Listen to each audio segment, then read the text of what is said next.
Nick fans, welcome to another episode of Delusional Nick Fan Network, where we bring you that Knicks content that you need.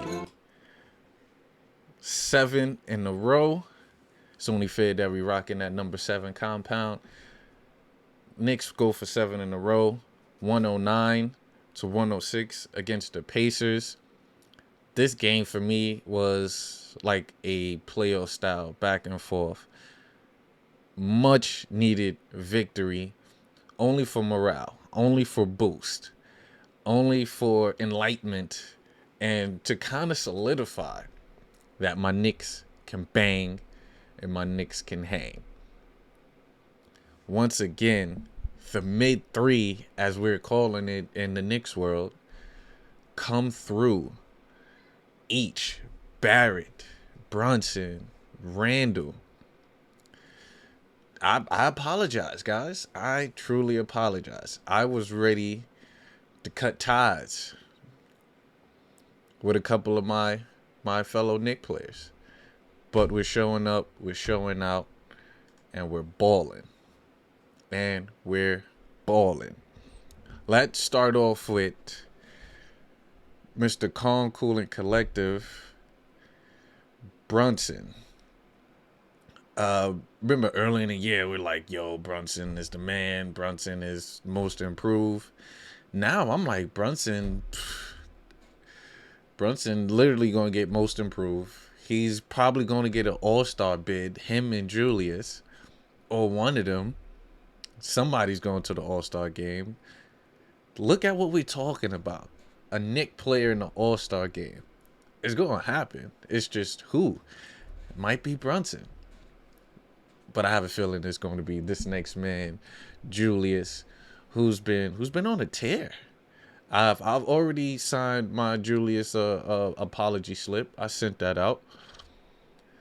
But Julius, ever since he went and got the Opalaka City dreads, locks, even though they're not locks, but he's been balling. What occurred, Julius? You got the Opalaka dreads and started balling. And I stated with Julius before, it makes no sense how you were shooting, over 40 something percent from three that 1 year and then continue to stink it up. I'm like, that's impossible for the full year. I don't believe that was a fluke. And I stated all Julius have to do, body center to the rim, square up, snap your fingers, rotation. And he's been knocking it down.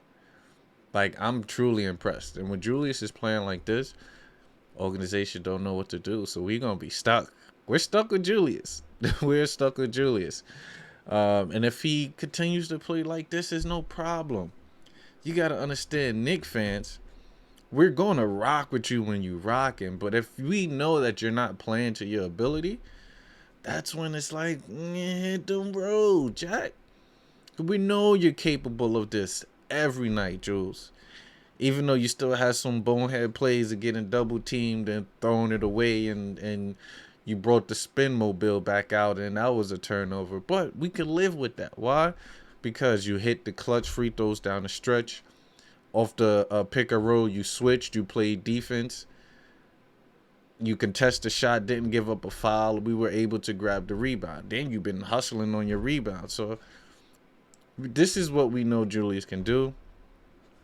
And this is when we're going to cheer for you, Jules. That's plain and simple.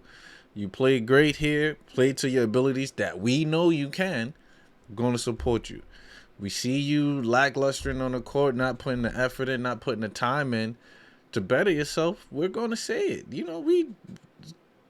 Us Knicks fans, we're going to ride this roller coaster. Everybody knows we support. Everybody knows I'm the delusional one. So I'm delusional when it comes to my guys. And my delusional statement right now is, we're going to the playoffs, 6 seed. That's my delusional take. But let's kind of jump into Jay Barrett. Believe it or not, slowly it's coming along. I'm slowly like, okay, even though you're still bagless Barrett for me, meaning, your crossovers left and right, switching over hands and things of that nature, but you're efficient with what you do. Tibbs puts you in a position to get buckets for you, even though I think he could do that for other players, but we're stuck on you because I believe we got RJ. Tibbs got RJ in his second year, then he wanted to kind of build that up. So I get it. But 10 of 19, 52%, 0 for 5. You already know how I feel about the three. But 4 for 5, you're still hitting your free throw over 80 clip. That's very important for me, is your free throws. That's telling me that you're capable of hitting a jump shot, even a perimeter jump shot. So work on that. But his 2 points, look at your 2-point attempts, Barrett. You're ultra efficient on going to the rack. Do that. You're 0 for 5. I get it. I get it. But stick to what you do best. Attack. Get to that free throw line. And good things occur. 24 points, 4 rebounds. 0 assists. Donut on assists. We need that. Randall, 41%. I'm fine with your 41% from the field. 7 for 17. Okay. 2 for 8. You already know how I feel about that. But with Jules' defense, he's been knocking them down. So I'm going to allow him to have a game like this every now and then. But free throws, 9 for 12. He made the clutch one when it matters. You did leave quite a few on the table, which I was afraid that he would have done in the fourth quarter, but calmed it down, knocked it out. 14 rebounds. I can't say too much about this man. He grabs boards. 100% efficient with my man Julius with the 25 points. But for me, 10 to 13 for Mitch. 10 to 13 for Mitch with only 3 fouls. That's telling me that's Knick basketball. That's when we're going to be elite. And he plays 31 minutes. Mitch is the key to our defense. 100%. 100%. If Mitch is not rolling or not in the paint and he doesn't have foul troubles, we're going to be rolling. We're going to be rolling. If he's in the paint, he don't have foul troubles, and he's blocking shots, being a deterrent. We might have 4 blocked shots tonight. That's when Tibbs' defense is rolling. So when you have Grimes playing defense on the perimeter, you have Mitch in the paint stopping penetration, or at least helping out the penetration. Solid. Then, of course, Mr. Brunson, he's the reason why the Knicks are putting the glue pieces together. And it's... I don't even know what a trade should occur now. That's the biggest issue. What trade needs to happen? What trade? It's not like ain't nobody going to play. Nobody going to play. Whoever you bring in is not going to play. So why are we remotely trying to do a trade is my thing. Especially if I don't want to get rid of Quickly. You don't want to get rid of McBride, or Hartenstein. These are the guys that's in the rotations. The guys trying to get rid of are out the rotation. So who do you try to bring in? Just the question. Since everybody's rolling, we on the win streak, the team is playing fabulous. You have to do a trade, yes, to get rid of salary. That's the main thing. It's salary. It's not like you desperate to bring in a player because you're losing. We're not losing. So, what do we do in that aspect? I have no clue. If you have a clue on what we need to do, please in the comments, let us know what trades need to be done. I have no clue, to tell you the truth. I have no clue. I would love Jay Crowder, but that was for Julius Randle. That's not going to occur anymore because Julius ain't going nowhere. Yeah, so what do we do? If it's not for draft picks or, I believe it's most likely would be for draft picks. That's the only thing that will make sense. It's the only thing that'll make sense, to tell you the truth. But Knicks pull it out, 7 in a row.